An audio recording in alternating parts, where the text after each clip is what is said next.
सुश्री मुखर्जी और आप देख रहे हैं भारत बज़ लाइव। मेरे साथ यहाँ स्टूडियो में चर्चा के लिए मौजूद है हमारे सहयोगी पंकज त्रिपाठी।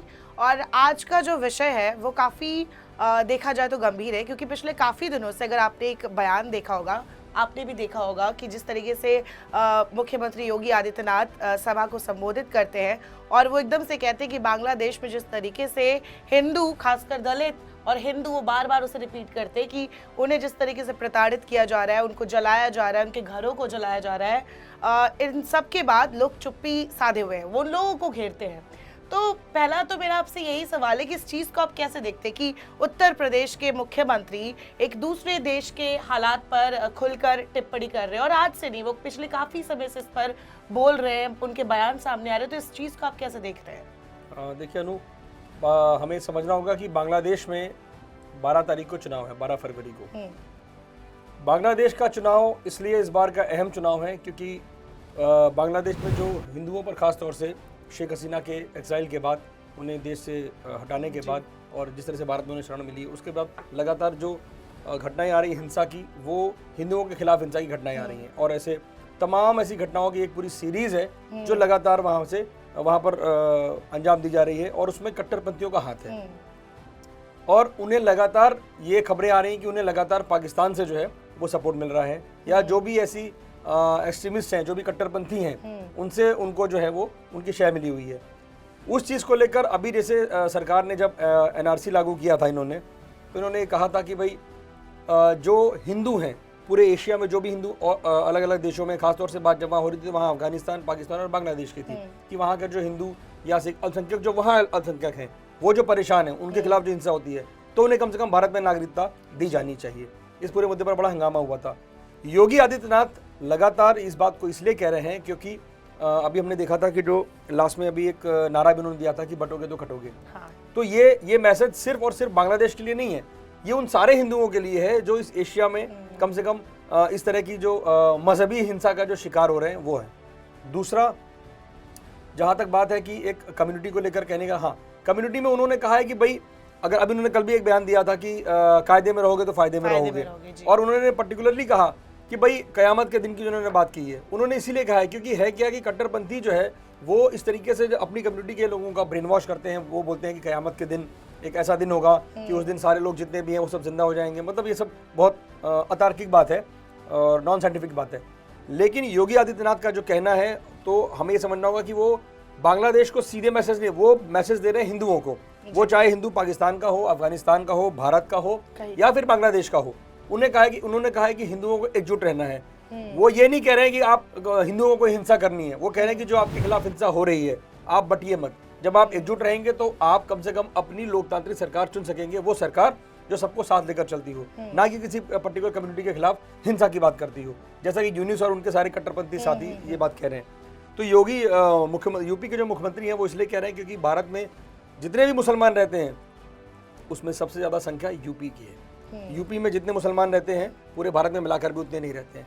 और दूसरी बात यह है कि उन्होंने कहा कि सनातन अगर कट्टरपंथी ताकतों को ज़रा सी भी अगर उनके हाथ में अगर डेमोक्रेटिक पावर आई कैसे भी, तो वो उसको डेमोक्रेटिक रहने नहीं देंगे, वो उसको चलाएंगे कट्टरपंथी तरीके से ही, है ना। जैसे कि अभी कुछ वहाँ पर मुद्दे हैं, जैसे इस बार का जो चुनाव है, और इस बार का चुनाव बांग्लादेश के इतिहास का सबसे क्रुशियल चुनाव है, इवन 71 के बाद से अब तक का चुनाव। बिकॉज उसका एक रीज़न है क्योंकि वहाँ पर अभी शेख हसीना वो अभी एक्साइल में है जी, उन्हें देश से निकाल दिया गया है, वापस लौट नहीं सकती हैं। कुछ दिनों पहले खालिदा जिया की मृत्यु हो गई है। उसके बाद से, और ये दो वो महिलाएं हैं जिन्होंने बांग्लादेश के मतलब 80% बांग्लादेश के का जो शासनकाल है पूरा, उस पर इन्हीं दोनों महिलाओं ने शासन किया है। 13वां इलेक्शन होगा ये, चार बार रही हैं शेख हसीना और 2 बार खालिदा जिया। उनकी कुछ दिनों पहले उनका निधन हो गया।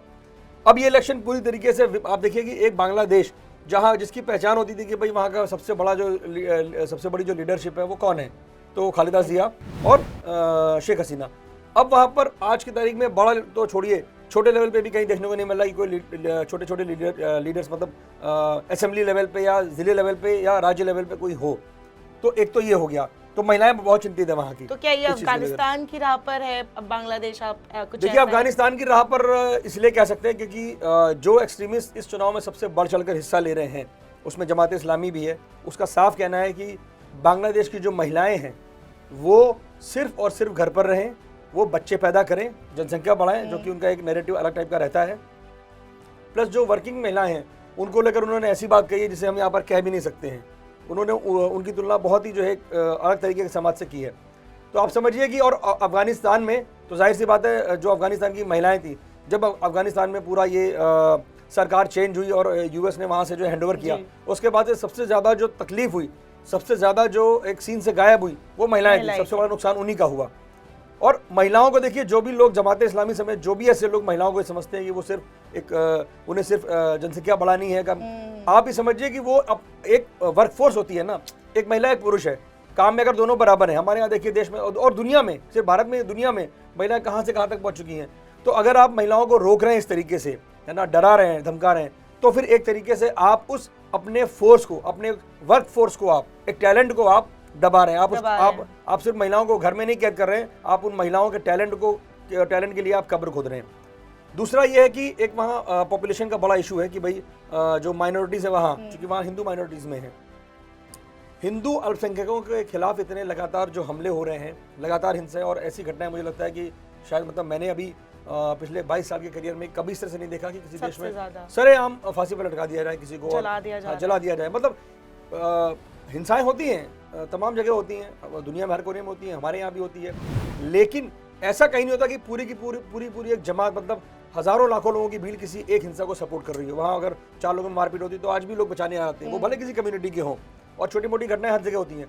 बट ये एक मैसेज शो करता है कि हिंदुओं के खिलाफ बांग्लादेश में किस तरह से हिंसा हो रही है। इसीलिए योगी आदित्यनाथ, जो यूपी के मुख्यमंत्री है, उन्होंने साफ मैसेज दिया, और ये मैसेज न सिर्फ हिंदुओं के लिए बल्कि उन कट्टरपंथी मुसलमानों के लिए भी है, चाहे वो यूपी के हों, चाहे वो भारत के हों, चाहे वो बांग्लादेश के हों, कि अगर आपको हिंदुस्तान में रहना, उन्होंने हिंदुस्तान की बात की, उन्होंने खाली यूपी नहीं कहा, उन्होंने कहा कि अगर आपको हिंदुस्तान में रहना है तो यहाँ का कानून मानना पड़ेगा। क्योंकि तमाम बार ये बात आती है कि वो कहते हैं कानून से ऊपर भी कुछ है, वो चाहे वो मजहबी किताब हो या फिर जो है शरिया हो। और तो इसलिए ये मुद्दा भी वहाँ पर बहुत, क्योंकि हिंदुओं की जो पॉपुलेशन है वो डबल डिजिट में रही, आई थिंक 1951 में 22% के आसपास था। 22 के कंसेंसस में पता लगा कि वो 7 से 8% रह गए हैं, है ना। तो वहाँ ये एक इशू भी अब इस शेख हसीना से वहाँ से देश छोड़ने के बाद और हिंदुओं के खिलाफ हिंसा के बाद ये भी एक बड़ा मुद्दा बन रहा है कि आखिर हिंदुओं की पॉपुलेशन इतनी कम क्यों हुई। क्योंकि वहाँ पर वो पॉपुलेशन बढ़ाने से भी डर रहे हैं, या वो मतलब ऐसा नहीं हो सकता कि एक पॉपुलेशन 51 में कोई 22% रहा हो और उसके बाद फिर 71 में जो है वो शायद 13-14% रहा, उसके बाद एकदम आधा हो गया हो उसका जो ग्रोथ रेट है। अगर भारत में ऐसी रिपोर्ट आती तो हंगामा हो गया होता, कई बार हुआ भी है। अब एक और बात है कि इस चुनाव में जो इस्लामिस्ट हैं, जिसको लेकर जैसे कि हम योगी जी के बयान का विश्लेषण कर रहे हैं, तो वो बयान उन्हीं लोगों के लिए है, वो बयान किसी लोकतांत्रिक तरीके से काम करने वाले के लिए नहीं है। क्योंकि जाहिर सी बात है, जो आदमी लोकतंत्र की बात करेगा, डेमोक्रेसी की बात करेगा, वो सबकी बात सुनेगा, और वहाँ हिंसा की कोई जगह नहीं है। मुख्यमंत्री योगी का जो ये कहना है कि जो लोग जो कट्टरपंथी हैं वो इस बात को ध्यान रख लें कि कयामत का दिन कहीं नहीं आएगा। ये चीज़ चूँकि दुनिया में जहाँ कहीं पर भी इस्लाम है, जहाँ कहीं भी मुस्लिम है, वो इस बात को मानते हैं, उस पर वो बिलीव रखते हैं।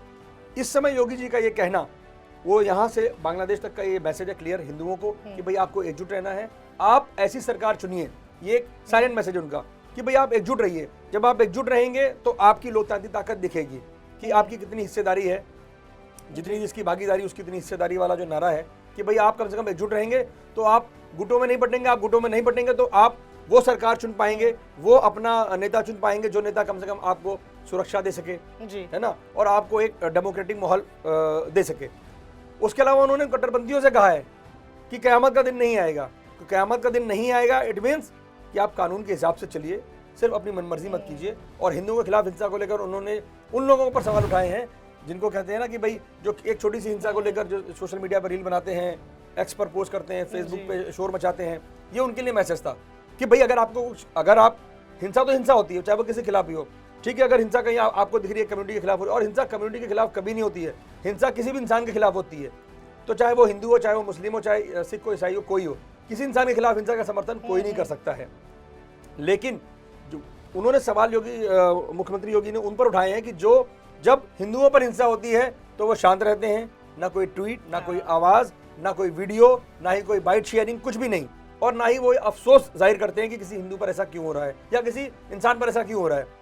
लेकिन जैसे ही किसी मुस्लिम पर हुआ या अच्छा माइनॉरिटीज की जब बात करेंगे तो उन्होंने जिनको टारगेट मतलब उन्होंने जिन पर निशाना साधा है ये वही लोग हैं जो जिनके लिए सारी दुनिया में अल्पसंख्यक मतलब मुस्लिम होता है।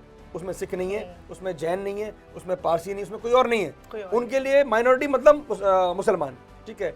तो मुख्यमंत्री योगी का जो बयान है ये उन लोगों के लिए है। उन्होंने यूपी में, भले उन्होंने यूपी में बयान दिया, बट वो बयान यूपी के लिए भी था, भारत के लिए भी था और बांग्लादेश के लिए भी था, उन कट्टरपंथियों के लिए जो ये समझते हैं कि हिंदुओं को हम अपने हिसाब से, अगर हमारी संख्या ज़्यादा है तो हम उनको किसी भी तरीके से उन पर हिंसा कर सकते हैं या फिर हम अपने हिसाब से सरकार चलाएंगे, सत्ता चलाएंगे। तो मुझे लगता है कि योगी आदित्यनाथ का जो मैसेज था वो हिंदू और मुसलमानों दोनों के लिए था। हिंदुओं के लिए एकजुट रहने का और कट्टरपंथी जो मुसलमान है उनके लिए ये कि भाई यहाँ रहो चाहे बांग्लादेश में रहो, आप हिंसा का समर्थन नहीं कर सकते। तो इसमें एक दो और सवाल है जो मैंने काफ़ी सारे रिपोर्ट्स में देखे, जो रिपोर्टर्स हैं वो ये चीज़ उठा रहे हैं। जैसे कि जब इन्होंने ये बयान दिया था योगी आदित्यनाथ ने, तो उन्होंने बोला था कि बांग्लादेश में हिंदू, खास करके हिंदू दलित, उन्होंने बोला था कि इनके साथ हिंसा हो रही है, इनके साथ। तो इसके साथ वो क्या मैसेज देना चाहते हैं? ये अच्छा सवाल है और ये मुद्दा भी बड़ा है जो आपने पूछा।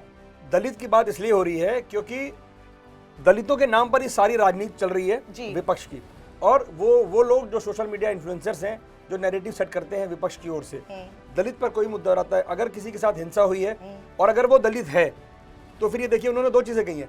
दलित के साथ जब हिंसा होगी ना तो वो इंसान नहीं माना जाएगा, उसे वो दलित मानते हैं पहले, क्योंकि दलित उनके एजेंडे को सूट करता है। दूसरा उन्होंने इसलिए कहा क्योंकि जितने भी दलित और ओबीसी के जो ओबीसी वर्ग से लोग आते हैं, जितना भी कन्वर्शन होता है तो ये ऐसा होता है कि भाई जैसे कि ये कहते हैं कि भाई जातियां खाली हिंदुओं में हैं, बट मुस्लिमों में बहुत सारे बहुत ज़्यादा जो है जातियां हैं।